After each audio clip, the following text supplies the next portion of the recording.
பூத்திருக்கு பூமியிலே ஆயிரம் பூ.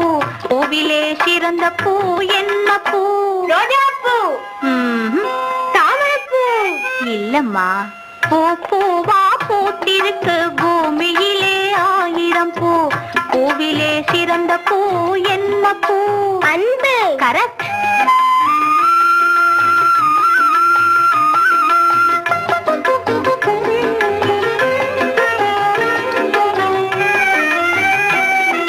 மாலையிலே மலரும் பூ என்ன பூ? மல்லிகைப்பூ. மஞ்சள் நிறமான பூ என்ன பூ? செவ்வந்தி பூ. சமையலுக்கு உதவும் பூ என்ன பூ? வாழைப்பூ. சடையில் வைத்து பின்னும் பூ என்ன பூ? திருகுப்பூ.